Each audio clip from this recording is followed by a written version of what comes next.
Al conmemorar el 107 aniversario de la Constitución de 1917 y los 200 años del Pacto Federal, por el narco-PRI, el dipunarco Alito Moreno espetó con demagogia y falsedad la necesidad de proteger la Constitución en aras del progreso nacional. Resaltó el papel histórico de la de 1824 y la de 1917, que estableció al país como una república representativa, democrática, federal y laica, reflejando la voluntad soberana del pueblo y los ideales de la Revolución de 1910.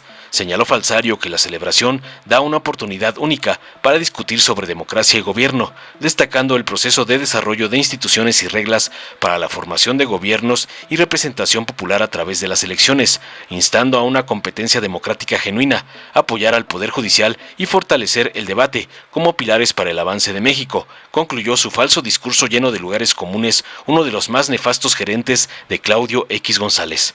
Tras escuchar las falacias y mentiras del corrupto lacayo del señor X, Gerardo Fernández Noroña, diputado del PT, resaltó tajante para responderle que hoy se conmemora el 107 aniversario de la Constitución de 1917 y los 200 años de la República Federal, en donde 209 diputados, todos varones, discutieron una profunda reforma a la Carta Magna de 1857. En 200 años de la República Federal, ninguna mujer ha encabezado el destino de la patria y a partir de 2024, aclaró, una mujer libre y de izquierda encabezará el destino de la patria, refiriéndose a la doctora Claudia Sheinbaum Pardo.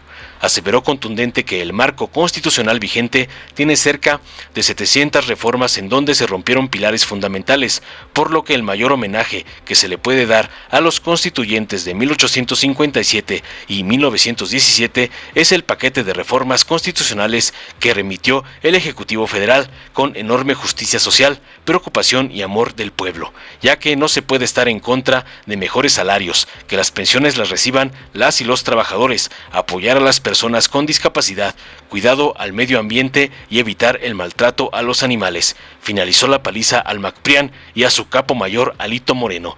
Veamos enseguida cómo el doctor Noroña acaba y deja en la lona al corrupto rata Alito por hacer la faramalla de que dizque defiende la Constitución para atacar a AMLO, como le manda a su patrón Claudio X González.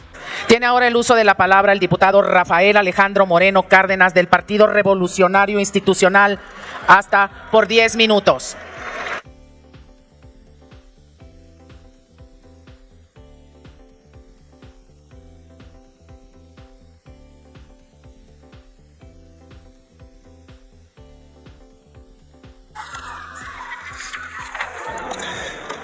Con la venia de la presidencia, compañeras y compañeros legisladores, dos conmemoraciones que definen nuestra identidad como país son el motivo de esta sesión solemne. Hace 200 años, con la Constitución de 1824, surgimos como una nación que afirmó su independencia. A su vez, 107 años nos separan hoy del momento glorioso en que proclamamos la Constitución de 1917. De ahí emana nuestra definición a favor de una república representativa, democrática, federal y laica, que expresa la voluntad soberana del pueblo para organizar el Estado y cumplir sus fines. La de 1917 asimiló las experiencias constitucionales anteriores, al tiempo que proyectó el destino social y democrático que imprimió la Revolución de 1910. Por eso, fue un proceso de continuidad e innovación. Así, la celebración que hoy tiene lugar es inmejorable para hablar de los temas de la democracia y del régimen de gobierno.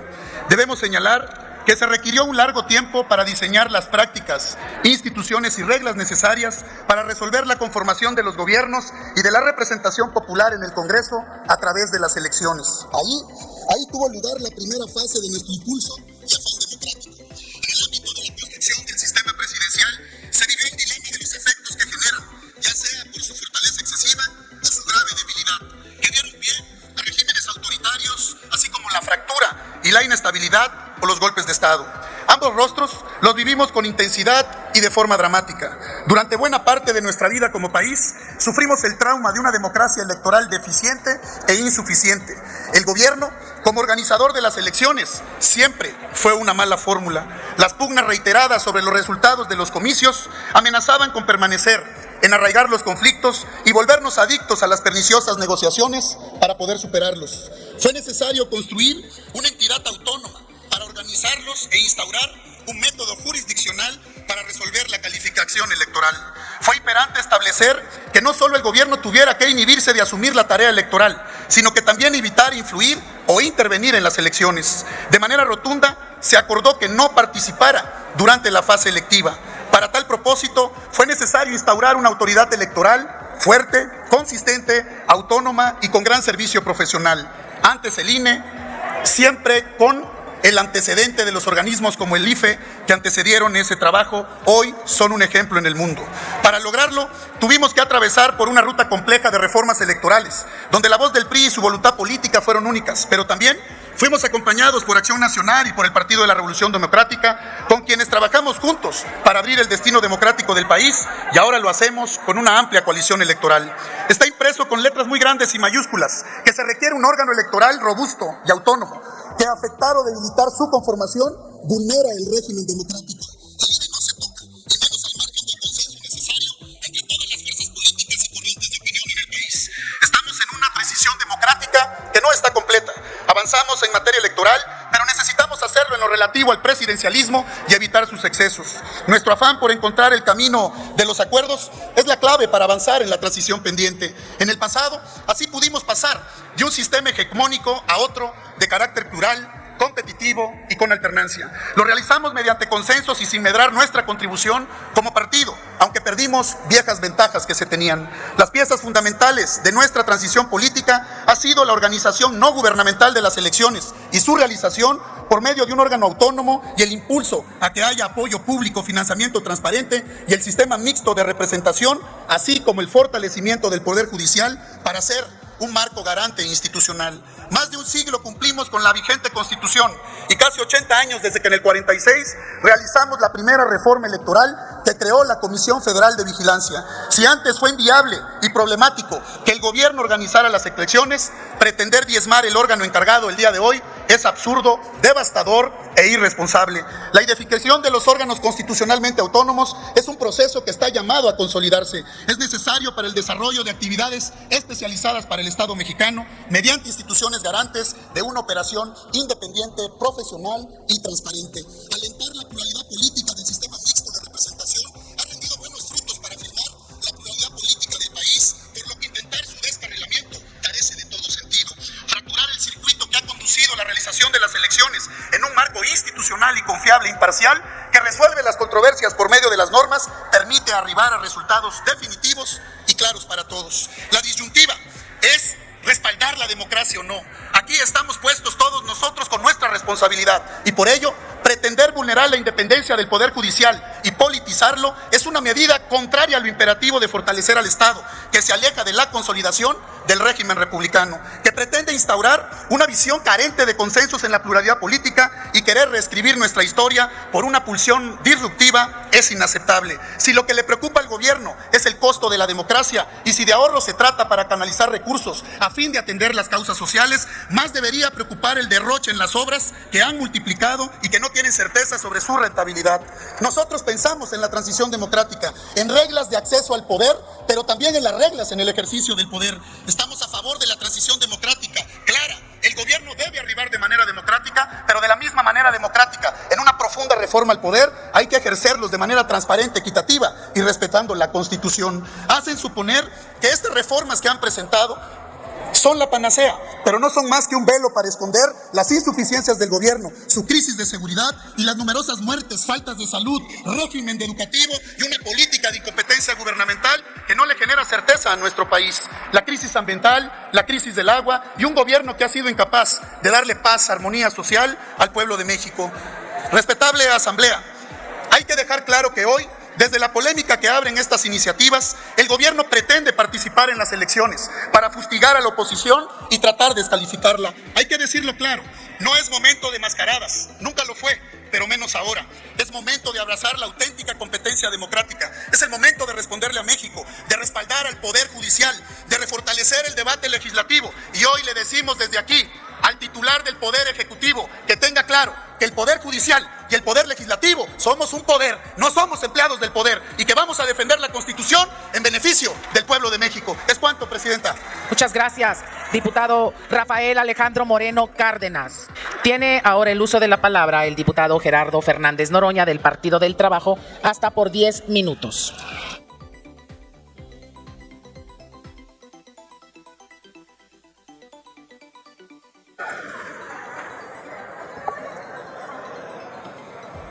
Antes de iniciar, diputada Presidente, quisiera hacer dos peticiones.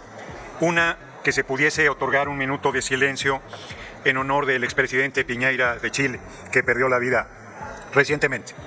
Y ya se concede el minuto de silencio por el fallecimiento del presidente Piñera en Chile.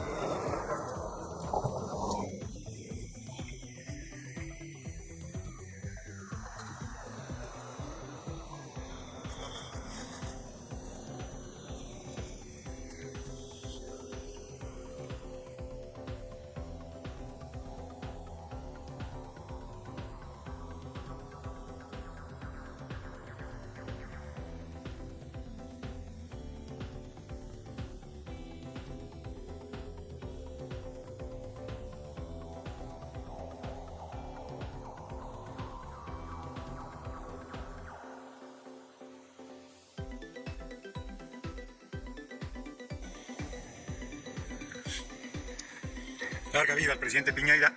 Y quiero hacer una segunda solicitud antes de iniciar, diputada Presidente, si pudieran obsequiarme la lectura del artículo 136 constitucional respecto a la inviolabilidad de la Constitución.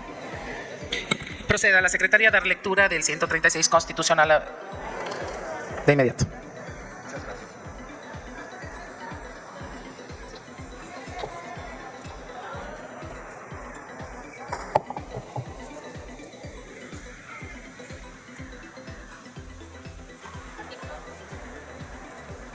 ¿No quieres leerlo en tribuna? Artículo 136. Esta Constitución no perderá su fuerza y vigor, aun cuando por alguna rebelión se interrumpa su observancia, en caso de que por cualquier trastorno público se establezca un gobierno contrario a los principios que ella sanciona. Tan luego como el pueblo recobre su libertad, se restablecerá su observancia, y con arreglo a ella y a las leyes que en su virtud se hubieren expedido serán juzgados, así los que hubieren figurado en el gobierno emanado de la rebelión, como los que hubieren cooperado a esta. Es cuanto, presidente. Gracias, secretaria. Procede el orador. Muchas gracias, diputada Presidente. Buenas tardes, compañeras, compañeros, diputadas, diputadas. 107 aniversario de la Constitución de 1917, 200 años de la República Federal. 219 diputados, todos varones, discutieron una profunda reforma a la Constitución de 1857 que sigue rigiendo los destinos de la patria. Y también el 5 de febrero de 1857 se juramentó la Constitución que en esencia rige el país. Y adicionalmente, como ya lo comenté, este año se cumplen 200 años de la República Federal. En ninguno de esos constituyentes hubo una sola mujer, eran otros tiempos. En 200 años de República Federal, ninguna mujer ha encabezado los destinos de la patria. A partir del 2024, por primera vez, una mujer encabezará el gobierno de la República y no será cualquier mujer. Será una mujer de izquierda, una mujer comprometida, una mujer consecuente, una mujer que, como ella misma se define, es parte del humanismo mexicano. ¿Con qué marco? Con el marco constitucional vigente que los gobiernos neoliberales, sobre todo del PRI y del PAN, le hicieron cerca de 700 reformas, rompiendo los pilares fundamentales del marco constitucional. El artículo 3 de la educación pública, laica y gratuita, la privatizaron. Estaban con su desaparición con la mal llamada reforma educativa. El 27, que recuperó la tierra para el pueblo de México y construyó el ejido, lo privatizaron desde Carlos Salinas y ha habido un despojo brutal del campesinado y de los pueblos originarios. El 123 de la riqueza del subsuelo, incluida el agua, incluido el petróleo y los minerales, fueron entregados sobre todo a grandes empresas extranjeras y al capital privado. Y el 130 de los derechos de los trabajadores fueron liquidados por los gobiernos neoliberales. ¿Cómo se atreven a venir en tribuna a decir aquí que defienden el marco constitucional surgido de la revolución cuando son unos contrarrevolucionarios? Son conservadores y darle la espalda al pueblo de México. Porque miren lo que son las cosas. El Frente Guango de derecha conmemora la Constitución en una gira de su candidata en Estados Unidos, pidiéndole al gobierno de Estados Unidos su injerencia en un asunto que definirán los mexicanos el 2 de junio de manera democrática con su voto libre y consciente. Nada menos que el 5 de febrero en Washington, ahí estaba la señora Xóchitl Gálvez postrándose frente al imperio. Y el día 6, ahí estaba con Almagro, repudiado por los pueblos libres del mundo, en una organización que ha servido al intervencionismo estadounidense, como es la Organización de Estados Americanos. Que no sepa inglés no es pecado. Lo que es un pecado mortal, políticamente hablando, es que traicione a los intereses de la patria y del pueblo de México y que vaya a pedir al extranjero lo que el pueblo le niega. Todas las encuestas que paga la derecha, nosotros no pagamos una sola, todas dicen que vamos a triunfar de manera avasalladora. ¿Es así, les guste o no?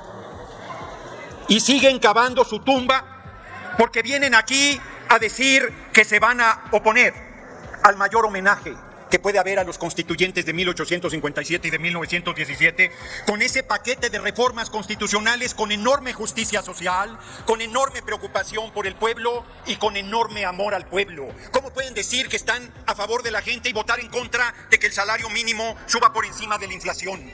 ¿Cómo pueden estar en contra de que las pensiones las reciban los trabajadores y trabajadoras después de una vida de trabajo, cuando su líder Ernesto Zedillo las destrozó y el usurpador de Calderón hizo lo mismo en reformas contrarias a las pensiones de los trabajadores, entregándolas a la banca extranjera? ¿Cómo pueden venir a decir aquí que están preocupados por el pueblo, que no haga uso clientelar de los programas, cuando se plantea que las personas con discapacidad sea un derecho constitucional, sea universal el apoyo y esté establecido en la Constitución?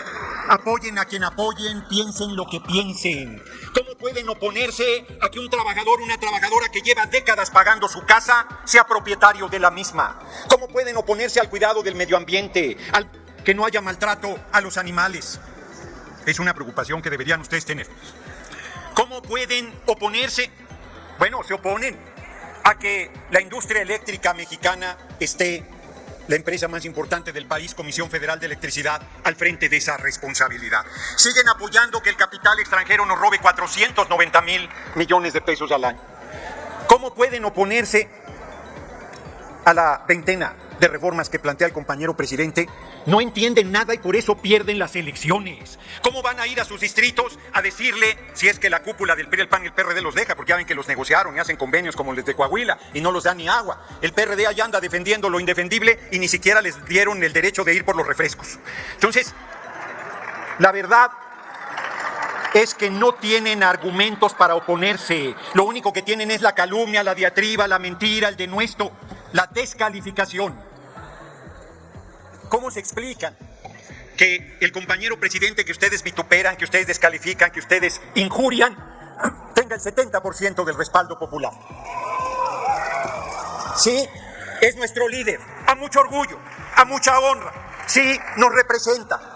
Sí, queremos que desaparezcan instituciones simuladoras, facciosas, que se reparten en los convenios como el de Coahuila. Se pedía que tuvieran los paniaguados el Instituto de Transparencia de Coahuila. Y luego vienen aquí a decir que defienden la independencia de los órganos autónomos. Farsantes. Farsantes, que se repartían las notarías, que se repartían las direcciones de las escuelas públicas del país. Bueno, andan reviviendo a Aurelio Nuño, privatizador de la educación pública, a Beltrones, ¿a qué les sigo con esa lista de innombrables que llevan en sus listas de candidaturas de representación proporcional? Los han hecho a un lado. A ustedes que han venido a tribuna a defender lo indefendible, los han hecho a un lado. No los respetan, no los consideran, no los valoran. Nuestro movimiento tiene un espacio para todo compañera o compañero que quiere seguir impulsando esta revolución sin violencia, que es la Cuarta Transformación. Aquí todo mundo cabe. Inclusive algunos de los que estaban en sus partidos siguen llegando a tocar nuestra puerta, porque es momento de definiciones. Hay dos proyectos de nación: los que nos sentimos honrados con Hidalgo, con Morelos, con Guerrero, con Leona Vicario, con Josefa Ortiz de Domínguez, con los constituyentes de 1857, con Juárez, con Ocampo, con el Nigromante, con Leandro Valle, con Villa, con Zapata, con Carranza, con Obregón, sí, también, y con el compañero presidente López Obrador. Larga vida al compañero presidente López Obrador. Les digo desde aquí, y con eso termino. Decía Broso que pusieran atención porque estaban en juego los próximos 20 años del destino de la patria. Se equivoca. Vamos a gobernar por décadas este país, porque están políticamente acabados, porque no entienden, porque siguen dándole la espalda al pueblo, porque todas las oportunidades que les damos de enderezar el rumbo, golpean la mano, escupen el rostro de quien defiende al pueblo y de quien está comprometido con la patria. Por eso, como lo dijo y termino Benito Juárez García, el triunfo de la reacción es moral y yo diría políticamente imposible. Los vamos a derrotar tantas veces se nos pongan enfrente, porque tenemos al líder más grande que tiene la patria, el pueblo de México, ese pueblo de México rebelde e irredento que nos respalda con pasión, con entrega, con cariño y al cual nosotros les correspondemos con absoluta determinación. Larga vida al pueblo de México y larga vida a esta revolución sin violencia que es la cuarta transformación. Muchas gracias, compañeras y compañeros. Gracias, diputado. Dale en me gusta, suscríbete, activa la campanita y compártelo para que más gente lo vea.